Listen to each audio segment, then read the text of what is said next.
After only a quick couple days of space travel, the Justice League would arrive on Frieza's home planet, aptly named Frieza Planet 1. It seems the Saiyans weren't the only egotistical ones. Speaking of the Saiyans though, they would all be brought along as well. They definitely weren't going to give up the chance to strike back against the Emperor. And they've grown quite a lot stronger in their time on Earth. They've not only mastered ki control, something no one in Frieza's army has ever done, as well as being able to grow physically as well. Their power levels would have increased many times over. However, Wonder Woman would have taught them that strength isn't the only factor to winning a fight. They have to know how to use it if they ever want to be able to come out on top, especially against Frieza. He's the equivalent of a 5-year-old. He knows how to throw a punch, but he doesn't know how to throw one well, because he's never needed to. His raw and filtered strength has always allowed him to shatter anything he punches,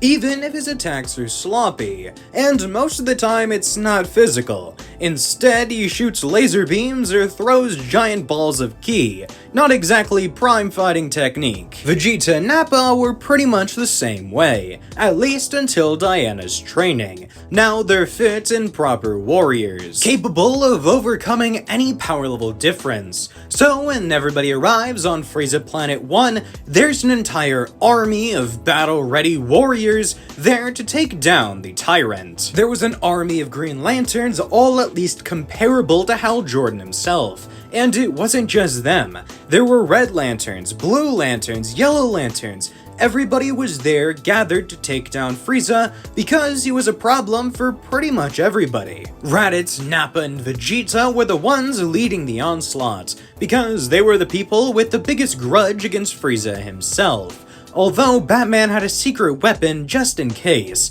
but he's not going to unveil that just yet. Instead, he lets everybody else fight against Frieza. Superman using his laser eyes to try and cut the Emperor in two, although he's narrowly able to evade the beams of light. Wonder Woman comes in with her hands balled together before then slamming down on Frieza's head. Barry Allen and Wally West, the Flash duo, then come running in, hitting Frieza at supersonic speeds. Millions of attacks in just a matter of seconds. Although they get out of there right after doing this because their durability can't keep up with Frieza. They could probably evade most of his attacks, but on the off chance one hits, they'd be done for. Although, realizing the threat that has come banging on his front door, he decides to stop holding back. His first form clearly isn't enough, so he amps it to his final and most powerful transformation, his true form. And now, knowing the full extent of Frieza's power,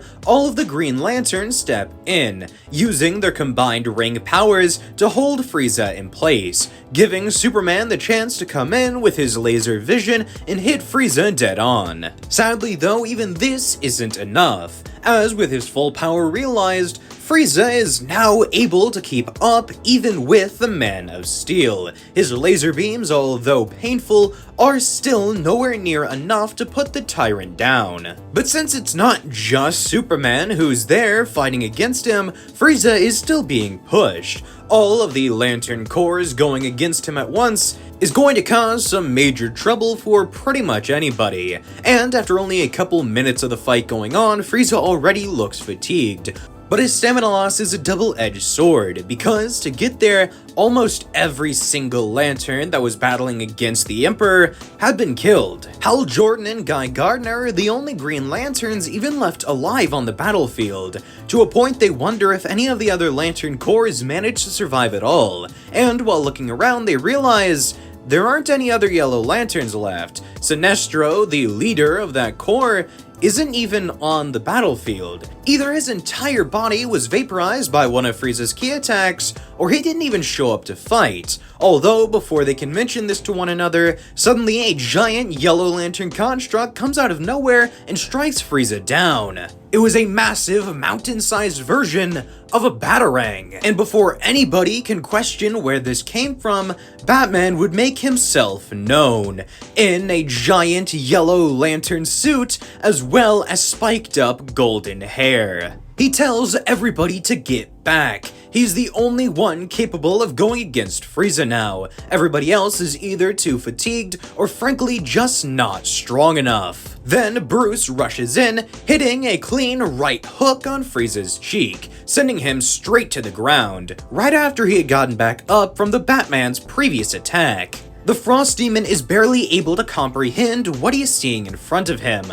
Not only is a man in a bat suit currently beating the crap out of him, but he can't make any sort of ground against this strange, mysterious figure. But above all of his confusion and anger, one emotion reigns supreme, that of his fear. There's no doubt in Frieza's mind, this is the Super Saiyan, and he's more powerful than even the legends prophesized. But before this thought can compute in his mind, he's hit again, and again, and again, and again. He begins to cough up his own blood, although the beating wasn't the only reason for this sudden strike of illness. No, it was also the smoke around him.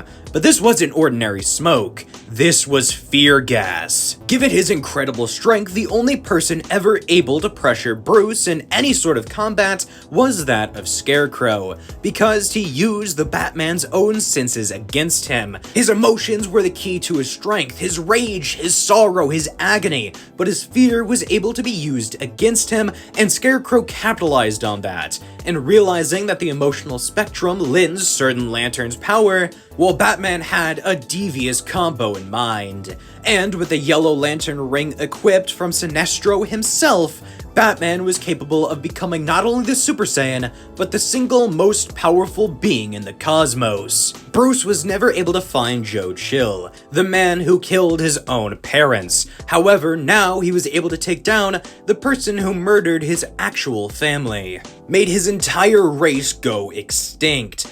Everyone in his species was enslaved by this man here. So until he finds Joe Chill, this would be enough vengeance for the embodiment of the concept. For the next couple minutes, it would be nothing but excruciating, seemingly unending pain for the so-called Emperor of the Universe. However, eventually, it would end. It would all suddenly stop as Frieza's life was brought to an end. Batman broke his own rule. He took another's life, and you know what? He liked it. He begins to question why he ever stopped killing at all. I mean, it solves so many problems. Gotham has been crime-free ever since he got rid of the Riddler by force. Mr. Freeze? Scarecrow himself, the person whose tool he utilized to defeat this tyrant, was killed by Batman himself. In fact, that was the last kill he ever took, but maybe it shouldn't have been. But no, he can't let that side of himself show right now. Maybe it's the right thing to do, killing all of these villains, but he's currently surrounded by the most powerful heroes in the universe, and if he lets anybody think that his sanity is beginning to crack, then they'll take him down in an instant. But could they? He was always about as strong as Diana, even before getting this ring, and Hal has been able to keep up with Kal-El a couple of times, so maybe— no, he shouldn't. He won't. It's not the right thing to do. Killing villains is acceptable, but killing heroes, it's an entirely different story. So he just takes off the ring and pockets it for now. Superman would ask where it's gone, and Bruce says that it broke off when he landed the killing blow against Frieza.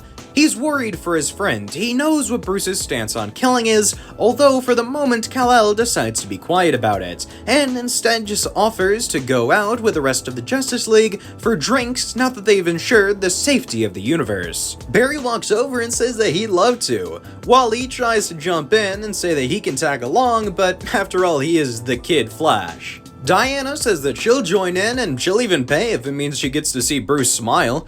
That'd certainly be a sight to see, but Batman says there's no guarantees on that part. Nappa says that he's definitely joining since he hasn't gotten to drink anything but water and tea for the last couple of months, and Vegeta might as well tag along. He'd rather just train, but he's not gonna let his lackey show him up, and Raditz would obviously want to come too. I mean, Bruce just took down the mightiest of foes and became the bloody Super Saiyan. That's one hell of a war story to share among some drinks. Sadly, Guy and Hal have to go report to the bigwigs over at the Green Lantern Corps. However, if when they get back, the League is still partying, then round 2, or maybe 3, is definitely on them. So everyone heads back to Earth, and they all spend the entire night partying. Going from casino to casino, drinking ambrosia provided by Diana, and Clark even introduces the rest of the gang to Lois Lane, who is now his fiancée. She shows off a beautiful diamond-encrusted ring, with some odd markings in the middle.